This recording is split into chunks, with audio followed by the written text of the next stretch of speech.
All right, we're going to walk through how to book an appointment today.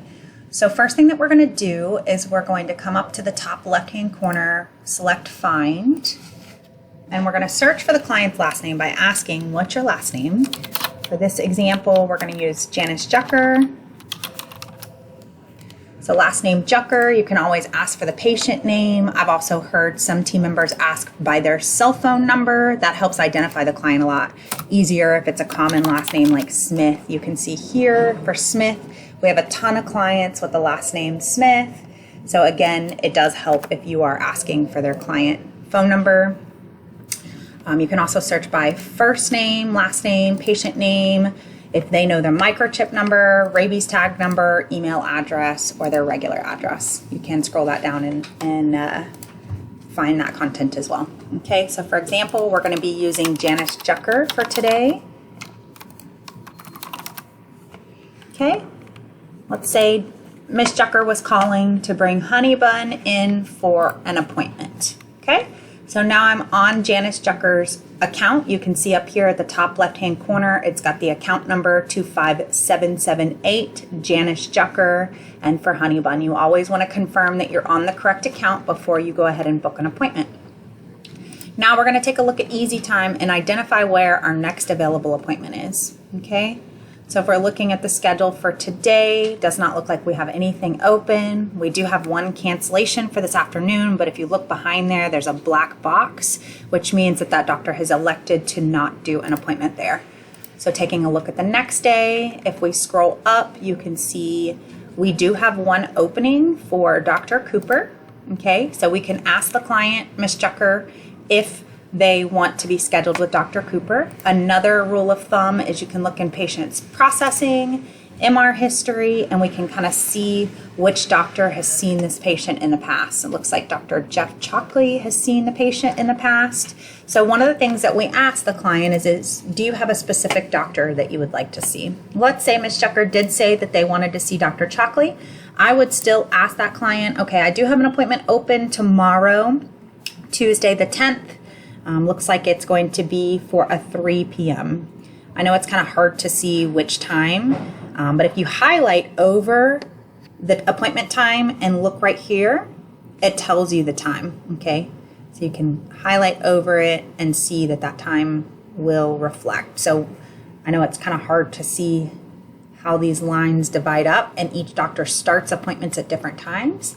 If you look up here, this doctor starts their appointments at 8. This doctor starts their appointments at 8:30, 8:30, 8:30, and 8:15. The reason we stagger their appointments is to make sure that not all of our clients for all doctors are coming in at the same time, okay? So make sure you're following that in the afternoon, because that means that their appointments in the afternoon is going to start a little bit later. So if they're open, you've got to make sure you're counting from the bottom 30 minutes, because every appointment is going to be 30-minute appointments. For anything like update reminders, anything like follow-ups, adoption exams, you can see examples of 30-minute appointments. Allergy vaccines, Cytopoint injection, vomiting, pet's not able to keep food down, okay, follow-up, so on and so forth. The only ones that we will book 1-hour appointments is if the client has a pop-up in the system saying that the client needs a 1-hour appointment. Okay, so like for example, I'm going to click on this Kinley patient and show you that there may be a pop-up associated as to why this is an hour. Sometimes the doctors will also make it an hour appointment if they need an additional time with the pet, or if they know something's going to be going on with their surgery or their resource block.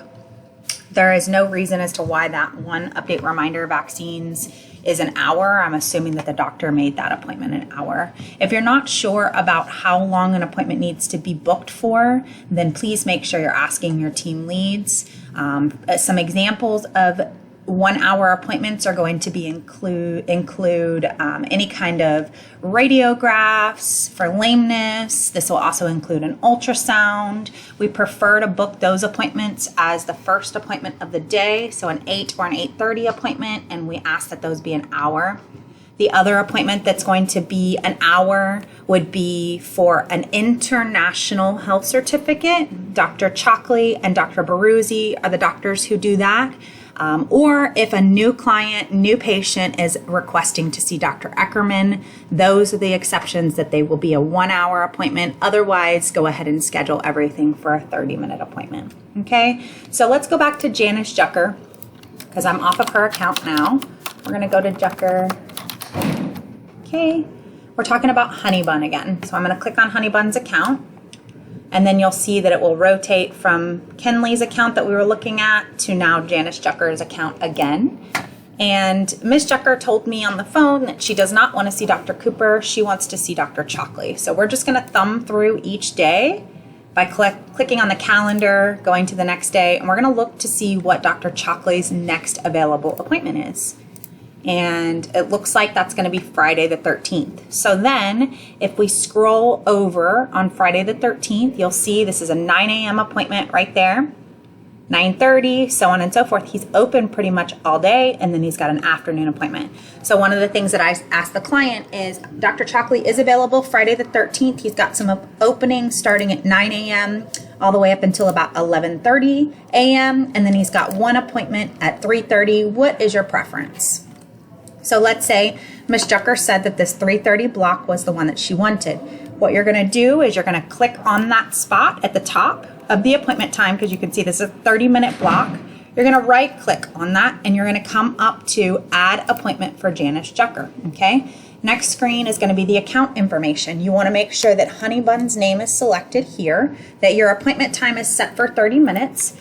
So change this to 4 p.m. Here, it's going to be a 30-minute appointment, and you want to click on Honeybun's name. If we put it here, that is the incorrect spot. This is about the client. This is about Honeybun. This is how the team is preparing paperwork for the next couple of days. So it's very, very important that you are selecting the correct patient and that you're putting the correct information down as you're booking the appointment to make sure that the rest of the team is set up for success in prepping that paperwork, as well as making sure that the client is set up for success for which correct pet is coming in. Okay, so next, Ms. Jucker told me on the phone that she's coming in for vaccinations. Okay, so your reason here is going to be update reminders. Okay, we've got our appointment time changed for 30 minutes. It's reflected here at 30 minutes. You can also, in the beginning, it said 15-minute appointment. We don't want it to be a 15-minute appointment. So you can also use this little toolbar here to move things down. We're going to change that back to 30 minutes. I want to make sure you guys see that, so you're correcting it. It automatically defaults to 15 minutes for every appointment. It needs to reflect 30. Okay? So now once we have our visit reason here listed, we're going to say save and close. And you will see at that point that that appointment will paste in that